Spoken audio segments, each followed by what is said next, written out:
students, let's start solving all the NCERT exercises starting from 3.1. As we have already discussed the concepts in my previous video, today I will discuss the questions based on those concepts and exercise 3.1 here, right? See the first question in the matrix A, it is given, it is your row 1, it is your row 2 and it is your row 3. Here it is column 1, column 2, column 3 and column 4. जो horizontal होते हैं वो आपकी रोज होती हैं और जो vertical होते हैं वो आपके कॉलम्स होते हैं. So it has been asked the order of the matrix. क्या ऑर्डर है इसका? सबसे पहले हम रो लिखते हैं. कितनी रोज है यहाँ पे? 3 रोज हैं. और उसके बाद कितने कॉलम्स हैं हमारे पास? 4 कॉलम्स है. So what is the order of the matrix here? This is 3 cross 4 here. Second हम बात करते हैं किसकी? नंबर ऑफ एलिमेंट्स की. नंबर ऑफ एलिमेंट्स क्या होते हैं?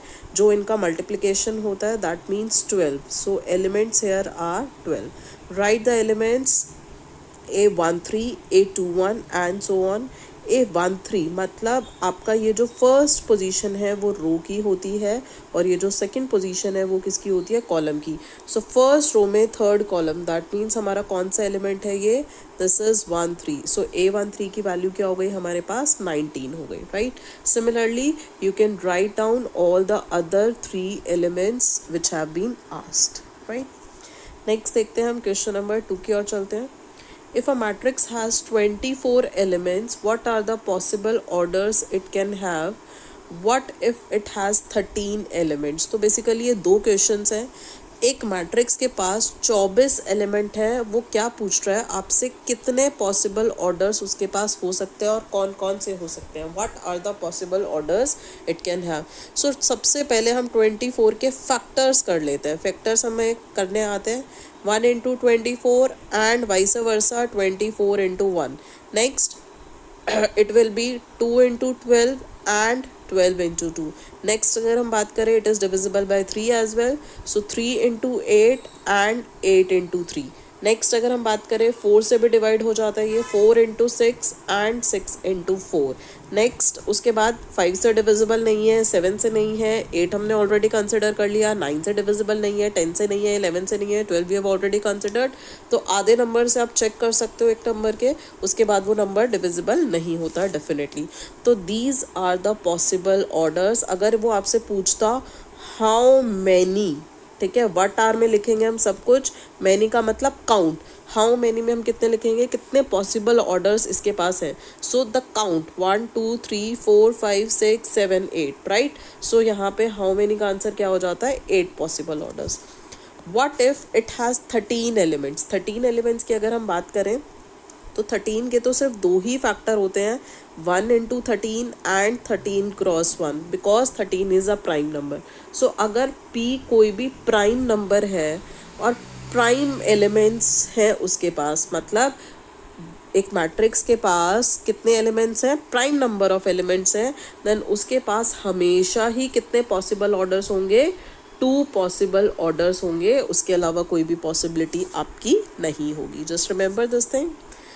Let's see question number 3. Question number 3 is very similar to second. 18 elements के लिए पूछा है, उसके बाद 5 एलिमेंट्स के पूछा है. मुझे कमेंट बॉक्स में ज़रूर बताइए कि आपके पास यहाँ पे 18 में क्या क्या पॉसिबल ऑर्डर होंगे और 5 में क्या क्या पॉसिबल ऑर्डर होंगे, राइट. नेक्स्ट क्वेश्चन नंबर 4 हम देखते हैं. Construct a 2 cross 2 matrix AIJ whose elements are given by. अब यहाँ पे आपको 2 क्रॉस 2 मैट्रिक्स बनानी है. एक 2 क्रॉस 2 मैट्रिक्स कैसी दिखती है हमारी? हम उसके एलिमेंट्स डिस्क्राइब कर लेते हैं, जनरल एलिमेंट्स. 2 क्रॉस 2 ऑर्डर मतलब 2 रोज हो गई हमारे पास और 2 कॉलम्स हो गए. This is column 1, column 2, right. अब पहला एलिमेंट जो हम लिखते हैं यहाँ का वो कैसे लिखते हैं? This is A11 position row 1 column 1. Next यहाँ पे फर्स्ट रो का ही एलिमेंट है बट सेकेंड कॉलम में शिफ्ट हो गया. Next it is A21 and here it is A22. आपका ये रो 2 और कॉलम 2 का एलिमेंट है. अब अगर लेट्स से मुझे यहाँ पे A11 की वैल्यू निकालनी है, so how I will find A11 here? A11 में आपका AIJ कैसे लिखते हो आप, राइट. AIJ में तो I की क्या वैल्यू हो गई? 1 हो गई और J की भी क्या वैल्यू हो गई? 1 हो गई. अब वो फर्स्ट पार्ट में आपको क्या बोल रहा है? AIJ is calculated by which condition? I plus J whole square upon 2. So how I will calculate here A11, value of A11 here? आई को भी हम लोग 1 पुट करेंगे, जे को भी हम लोग 1 पुट करेंगे, उसका स्क्वायर करेंगे और 2 से डिवाइड कर देंगे. सो what is the answer here? 2 square is 4/2, that is 2. So A11 की वैल्यू हमारी क्या हो गई यहाँ पे? 2 हो गई. Similarly you can calculate rest of the elements. मैं आपको करके दिखा देती हूँ. अगर मैं बात करूँ A12 की, सो A12 में मेरा I क्या है? 1 है और J क्या है? मेरा 2 है. सो यहाँ पे आप कैसे कैलकुलेट करोगे? 1 + 2 whole square divide by 2. 3 whole square is 9, so answer will be 9/2 है. यहाँ पे ऑटो फीचर्स कई बार गलत भी हो जाता है. सो आई विल री राइट द आंसर है. So it is 9/2.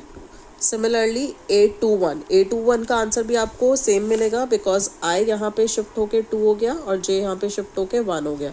So 2 + 1 again 3 ही रहेगा. सो answer will be 9/2. Similarly what will be the value of A22? 2 + 2, that is 4 whole square is 16. 16/2 will give you 8 here.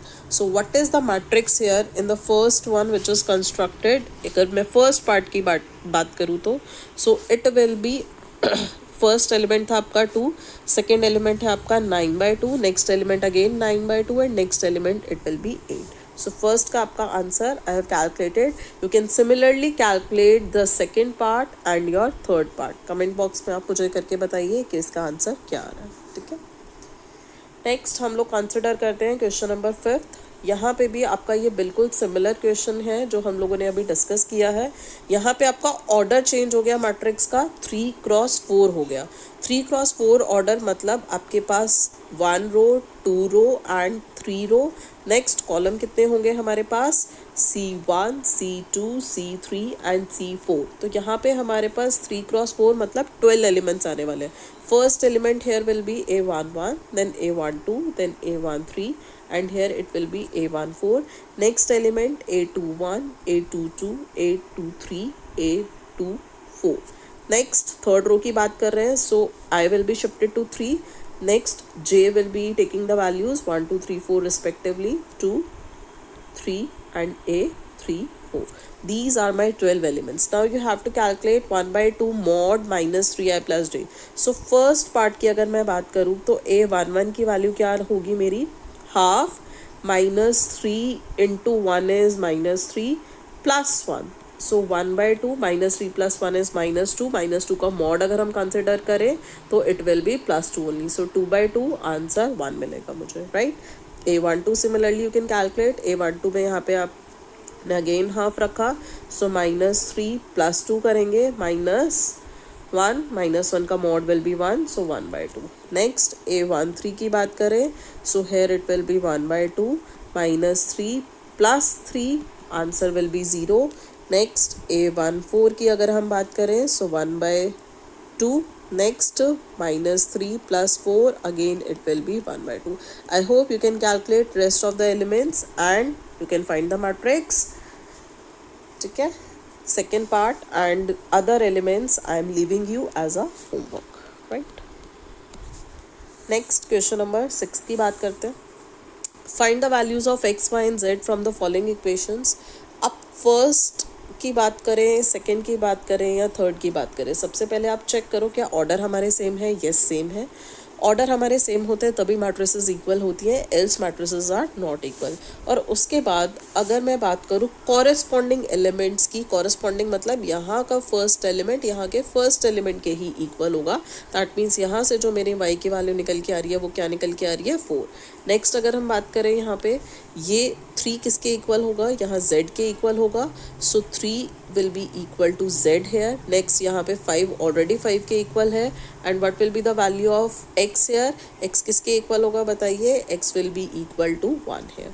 तो आपको यहाँ पे ऐसे x, y और z की values को सॉल्व करना है. सिमिलरली सेकेंड एंड थर्ड, यहाँ पे आपके थर्ड हम एक और सॉल्व कर देते हैं. थर्ड में आपके पास 3 इक्वेशंस बन रही हैं. x + y + z की वैल्यू आपकी 9 होगी, x + z की वैल्यू आपकी 5 है और y + z की वैल्यू आपकी 7 है. अब combine y + z is equal to 7 first equation में पुट कर सकते हो. So x + 7 is 9. So x will be equal to 2. जैसे ही आपके पास x आया आपके पास z भी आ जाएगा. यहाँ पे आपने सेकेंड इक्वेशन में पुट करना है x को 2. So z will be equal to 5 - 2 that will be 3 and hence यहाँ पे आपकी z की वैल्यू आ गई, तो आप यहाँ पे y की वैल्यू भी निकाल सकते हो. So y plus 3 is equal to 7, hence y will be equal to 4. So आपका तीनों वैल्यूज आपकी आ गई हैं यहाँ पे, x भी, y भी और z भी, right. Hi students, let's see question number 7 now. Find the value of a, b, c and d from this equation. Now a minus b, that will be equal to minus 1. 2a minus b, that will be equal to 0. सबसे पहले हम इन्हीं को solve कर लेते हैं. Now I was checking the CBSE papers and I can see that कि class 12th के बच्चे भी ये प्रॉब्लम करते हैं कैलकुलेशन में. यहाँ पे b and b signs are same, coefficient same, तो अल्टीमेटली क्या होगा यहाँ पे ऑपरेशन सब्ट्रैक्शन. यहाँ पे आपने माइनस किया, ये माइनस प्लस में कन्वर्ट हो जाएगा, यहाँ माइनस रहेगा. So minus and plus that will be cancelled out. So a minus 2a will be minus a from here and minus a 1 minus 0 will be minus 1. So a की value क्या होगी हमारी 1 होगी यहाँ से. Next similarly 2a plus c किसके equal होगा हमारा 5 के इक्वल होगा, और 3c प्लस d किसके इक्वल होगा 13 के इक्वल होगा. अगर मैं यहाँ पे a को 1 पुट करती हूँ, so c will be equal to 5 minus 2 and hence the value of c will be 3. Next अगर आप c को 3 यहाँ पे फोर्थ इक्वेशन में पुट करोगे, so 9 plus d will be equal to 13 and hence the value of d will be equal to 4. यहाँ पे आपको सिर्फ और सिर्फ यही ध्यान रखना है कि जब आपके पास 2 इक्वेशंस इन 2 वेरिएबल्स है तो आप उसको एलिमिनेशन से सॉल्व करो. एलिमिनेशन से बहुत आपके ईजी रिजल्ट्स क्विकली निकल के आते हैं, ठीक है. नेक्स्ट हम यहाँ पे देखते हैं question number 8. If A m cross n is a square matrix. Square matrix क्या होते हैं, स्क्वेयर क्या होता है आपका लेंथ और ब्रेड्थ इक्वल होना चाहिए. तो यहाँ पे रोज और कॉलम्स में हम लोग डील कर रहे हैं, तो रोज और कॉलम सेम होने चाहिए, मतलब m और n की वैल्यू क्या होनी चाहिए हमारी equal. So option C is the correct answer. Very basic question है. See, this is interesting. Question number 9th here. Find the value of x and y for which the matrices are equal. सबसे पहले अगर हम 3x plus 7 को 0 के equal put करते हैं तो x की क्या वैल्यू आ रही है -7/3 आ रही है. x की वैल्यू -7/3 हमारी किस ऑप्शन में है यहाँ पे देखें. यहाँ पे x की वैल्यू नहीं है -7/3, यहाँ भी नहीं है, यहाँ भी नहीं है. तो अल्टीमेटली हमारा आंसर होना क्या चाहिए, नॉट पॉसिबल टू फाइंड. एक और चीज़ से इवैल्यूएट कर लेते हैं हम. यहाँ पे भी हमें x दिख रहा है, यहाँ पे भी हमें x दिख रहा है. सो 2 - 3x भी तो 4 के इक्वल होना चाहिए. सो यहाँ से 2 - 4 should be equal to 3x and hence -2 is equal to, यहाँ पे ये ऑटो करेक्ट हो गया है. So students let's rewrite it. यहाँ से 2 - 4 is -2, that will be equal to 3x and hence x will be equal to -2/3. इसको हम यहाँ से हटा देते हैं. सो x की वैल्यू -2/3 भी हो सकती है, बट क्या x की यहाँ पे दो वैल्यूज़ होंगी हमारे, खुद सोचो आप. -2/3 भी और -7/3 भी, it is not possible. x की एक ही वैल्यू होगी यहाँ पे हमारे पास. सो हम यहाँ क्या कहेंगे कि किसी भी वैल्यू के लिए it is not possible to find the values of x and y so that the following pairs are equal. ये कभी भी हमारे इक्वल नहीं होंगे, ठीक है. यहाँ पे ये ट्रिक थी. नेक्स्ट क्वेश्चन नंबर 10 देखते हैं हम लोग. The number of all possible matrices of order 3x3. 3x3 matrix कैसी दिखेगी आपको, यहाँ पे ऑर्डर 3x3 है. First element, second element, third element, fourth, fifth, sixth, seventh, eight, ninth. यहाँ पे आपका row 1, row 2, row 3, 3 rows and 3 columns, column 1, column 2, column 3. That means total 9 elements. Now with each entry 0 और 1. ये matrix का question सिर्फ आपको दिखाई दे रहा है, but actually it is PNC, fundamental principle of counting, अगर आपको याद हो तो. इस पोजीशन के लिए how many choices I have, 2 choices, either 0 और 1. मैं आपकी एंट्री 0 रख सकती हूँ या 1 रख सकती हूँ. Similarly for this position I have 2 choices for each of the following elements है. तो अल्टीमेटली मेरे पास इन सारे 9 एलिमेंट्स के लिए 1 2 3 4 5 6 7 8 9 कितनी चॉइसेस हैं, 2 each. So all the cases I need, that means it is the case of multiplication. So that is 2 raised to the power what, 9. That's your answer. 2 raised to the power 9 आपका क्या होता है, 5 and 2 होता है. Answer D option. आपको shortcut में यहाँ पे हम बता देते हैं. 2 क्या है यहाँ पे, जो आपको ऑप्शंस गिवन है, एंट्रीज गिवन है. सो नंबर ऑफ चॉइसेस, ठीक है, raise to the power what, 9 क्या है यहाँ पे, number of elements, number of elements. तो ये आपका एक छोटा सा क्राइटेरिया है जो आप याद रख सकते हो, number of choices raise to the power number of elements.